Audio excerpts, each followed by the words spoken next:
त के भएको नि यस्तो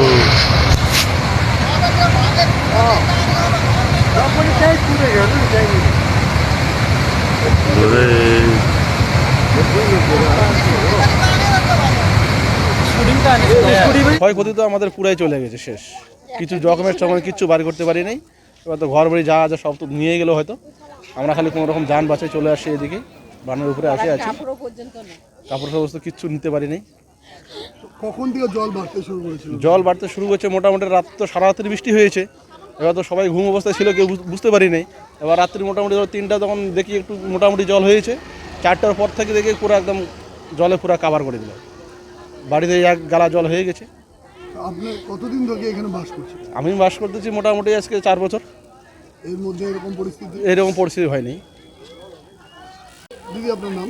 আমার নাম সুজাতা চট্টোপাধ্যায় দে। আচ্ছা, আপনি কোথা থেকে এসেছেন?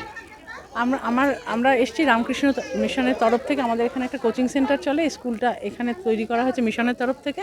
তো এই ঘরটা খুলে দেওয়া হয়েছে ওদের জন্য, আমরা সেই জন্য এসেছি। শুনে মানে পরিস্থিতি শুনে এই মুহূর্তে পরিস্থিতি ভীষণই খারাপ। এখনও অনেক লোক আটকে আছে, তারা কিন্তু বেরোতেই পারেনি ঘর থেকে। এদিকে ঘরে জল ঢুকছে, ঘর ভেঙে যাচ্ছে, এখনও কিন্তু সেরকম অবস্থায় আমরা দেখছি। প্রশাসনের পক্ষ থেকে কি ব্যবস্থা? আমি প্রশাসনের ব্যাপারটা কিছু জানি না তেমন একটা। আমি কেবল আমাদের তো এটা জানি, এখানকার পরিস্থিতিটা জানি। প্রশাসনের সাথে আমার খুব একটা যোগাযোগ নেই, তো আমি ঠিক জানি না। আপনাদের এখানে মোটামুটি কতজনকে এখন শেল্টার দেওয়া হয়েছে?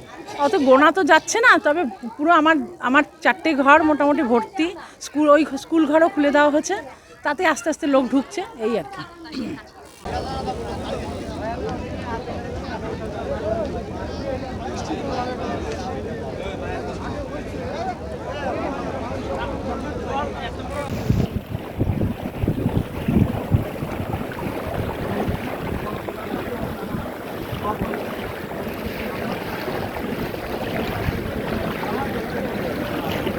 দেখুন